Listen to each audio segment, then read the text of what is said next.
பிரியமான கர்த்தருடைய பிள்ளைகளே, இப்பொழுது எவஞ்சல் இந்த ப்ரோக்ராமின் மூலமாக உங்களை சந்திப்பதில் நான் பெருமகிழ்ச்சி அடைகிறேன். இன்றைக்கும் கூட நம் சிலுவையை குறித்து தியானிக்க இருக்கிறோம். ஒருவன் என்னை பின்பற்றி வர விரும்பினால் அவன் தன்னைத்தான் வெறுத்து தன் சிலுவையை எடுத்துக்கொண்டு அனுதினமும் பின்பற்ற கடவன் என்று மத்தேயு 16:24 சொல்லப்பட்டுள்ளது.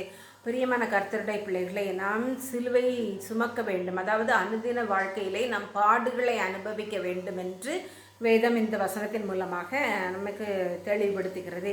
மட்டுமல்ல, சிலுவையை பற்றிய உபதேசம் கெட்டுப்போகிறவர்களுக்கு பைத்தியமாக இருக்கிறது, ரட்சிக்கப்படுகிற நமக்கு அது தேவ பலனாக இருக்கிறது என்று 1 கொரிந்தியர் 1:18 கூறப்பட்டுள்ளது. ரட்சிக்கப்படுகிற நமக்கு அது தேவ பலனை கொடுக்கிறதா இருக்கிறது என்று 1 கொரிந்தியர் 1:18 கூறப்பட்டுள்ளது. நாங்களும் சிலுவையில் அறையப்பட்ட கிறிஸ்துவை பிரசங்கிக்கிறோம்.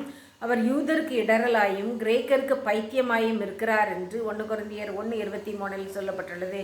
எனவே பிரியமானவர்களை, இவ்வுலகத்தில் ஞானிகளும் மற்ற கிறிஸ்துவை சாராத மற்ற மனிதர்களும் கிறிஸ்துவை புறக்கணிக்கிறது போல நாம் புறக்கணியாமல் நாம் சிலுவையில் அறையப்பட்ட கிறிஸ்துவையே நாம் பிரசங்கிக்கிறோம்.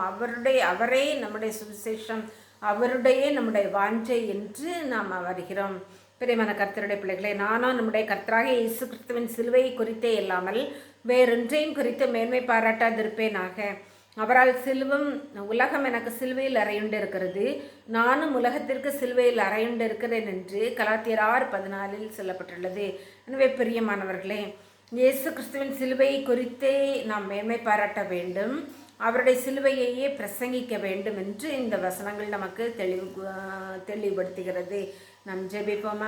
அன்புள்ள பரமபிதாவாகிய கர்த்தாவே, இன்றைக்கும் கூட சுவாமி நாங்கள் சிலுவையை குறித்து தியானித்தோம். சுவாமி, என் தேவனே, நீர் யூதருக்கு இடரலாயும் கிரேக்கருக்கு பைத்தியமாயும் இருக்கிற சுவாமி, சிலுவையில் அறையப்பட்ட உண்மையே நாங்கள் பிரசங்கிக்கிறோம். சுவாமி அப்பா, நீரே எங்களுடைய மேன்மை, சிலுவையை அனுதினமும் எடுத்துக்கொண்டு உண்மை பின்பற்ற அர்ப்பணிக்கிறோம். இயேசுவே நாமத்தில் ஜெபிக்கிறேன் நல்ல பிதாவே, ஆமென்.